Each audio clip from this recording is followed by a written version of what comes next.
saya Ramidana Anfitri dari Prodi Administrasi Pendidikan, Fakultas Keguruan dan Ilmu Pendidikan, Universitas Muhammadiyah Palembang. Pada kesempatan kali ini, saya akan menjelaskan materi dari mata kuliah manajemen kelas yang mengacu pada pembahasan tahapan dan penanggulangan pelanggaran disiplin dan akan menjelaskan 3 pokok materi dari materi tahapan dan penanggulangan disiplin. Yang pertama adalah tahapan memelihara disiplin. Yang kedua adalah jenis gangguan dan tata cara penanggulangan gangguan disiplin. Yang ketiga, kebiasaan hidup tertib. Untuk materi yang pertama ialah tahapan memelihara disiplin. Disiplin merupakan salah satu hal yang paling penting dalam terciptanya pembelajaran yang efektif. Terciptanya disiplin menunjuk pada kepatuhan terhadap pelaksanaan peraturan yang ada di kelas maupun yang ada di sekolah, serta menunjuk pada berjalannya sistem kontrol dalam kelas. Memelihara disiplin adalah suatu proses. Karena ia proses, maka memelihara disiplin akan terdiri dari serangkaian tahapan yang harus diperhatikan oleh para penegak disiplin. Adapun tahapan-tahapan dalam memelihara disiplin yang dikemukakan oleh Rachman adalah sebagai berikut. 1. Pencegahan. Hal-hal yang perlu diperhatikan dalam tahapan ini adalah yang pertama adalah menciptakan suasana kelas, ketepatan perencanaan dan instruksional. Kedua, mengenal identitas, misalnya nama, sifat, dan kesukaan peserta didik adalah hal-hal yang penting dalam penciptaan suasana kelas. Yang ketiga, pemberian catatan yang bersifat dorongan pada pekerjaan peserta didik. Yang keempat, perencanakan pengajaran dan mengajar peserta didik dengan penuh variatif dan dengan hal-hal yang aktual melalui topik-topik yang relevan. Kedua, pemeliharaan. Pada tahap pemeliharaan disiplin, para guru perlu melakukan hubungan sosial emosional dengan peserta didik dalam menunjukkan perilaku disiplin di dalam kelas. Tumbuhkan kesan positif dengan mengemukakan program atau perencanaan pembelajaran dengan langkah-langkah seperti berikut ini. Yang pertama, mulailah dengan saling berkenalan secara tepat. Kedua, informasikan gambaran umum, latar belakang, garis besar perhatian, dan aktivitas yang relevan dari bidang studi yang akan ditempuh oleh peserta didik. Yang ketiga, informasikan harapan-harapan akademik dan kebijakan penilaian secara rasional. Keempat, beri kesempatan peserta didik menyatakan harapan-harapan mereka dengan kemungkinan-kemungkinan yang saling menguntungkan. Ketiga, campur tangan atau intervensi. Campur tangan merupakan usaha guru untuk menyetop perilaku tidak pantas dari peserta didik. Pada tahap campur tangan, para guru perlu menangani perilaku peserta didik yang melanggar disiplin kelas dengan mempelajari gejalanya dan mencari akar dari permasalahannya dengan teknik-teknik yang berbasis pendidikan berupa pemberian sanksi atau hukuman.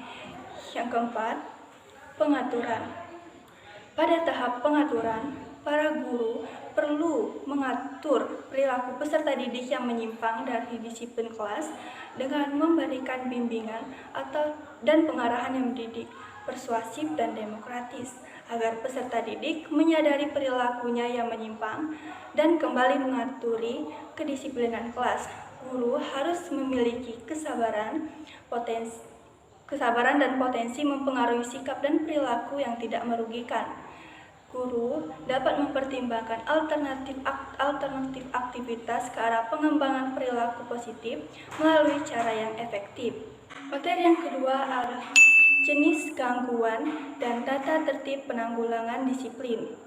Dalam Kamus Besar Bahasa Indonesia tahun 2005, menjelaskan bahwa gangguan adalah halangan yang berasal dari luar untuk mempengaruhi setiap perilaku dan tindakan individu. Terdapat beberapa gangguan disiplin dan cara penanggulangan gangguan disiplin seperti yang dikemukakan oleh Hollingsworth dan Howard Maman Rosman pada tahun 1997 adalah sebagai berikut. Yang pertama adalah gangguan percakapan. Percakapan antar peserta didik yang mengancam disiplin, perlu segera ditanggulangi dengan cara gangguan percakapan dapat dilakukan dengan guru segera menghampiri mereka untuk memberikan motivasi agar mereka mengerjakan tugas-tugasnya. Kedua, gangguan melempar catatan. Gangguan ini dapat terjadi akibat adanya kebosanan atau ketidaktepatan kegiatan belajar mengajar. Cara penanggulangannya ialah dengan memberikan peringatan secara baik dan memberi nasihat terhadap siswa tersebut bahwa perbuatan tersebut akan merugikan diri sendiri. Yang ketiga, gangguan kebebasan yang berlebihan di antara siswa. Kebebasan yang berlebihan perlu dicegah jangan sampai berkembang merusak disiplin kelas, dan cara penanggulangannya yaitu dengan memberitahu atau nasihat bahwa di samping hak ada kewajiban untuk tidak mengganggu hak orang lain. Keempat, gangguan permusuhan di antara peserta didik atau kelompok. Guru dapat melakukan pembicaraan dengan masing-masing pihak secara individual atau kelompok, berusaha mencari penyebab permusuhan dan cobalah adakan perubahan-perubahan yang baru. Dan katakan bahwa permusuhan adalah perbuatan yang tidak baik. Kelima, gangguan menyontek. Menyontek terjadi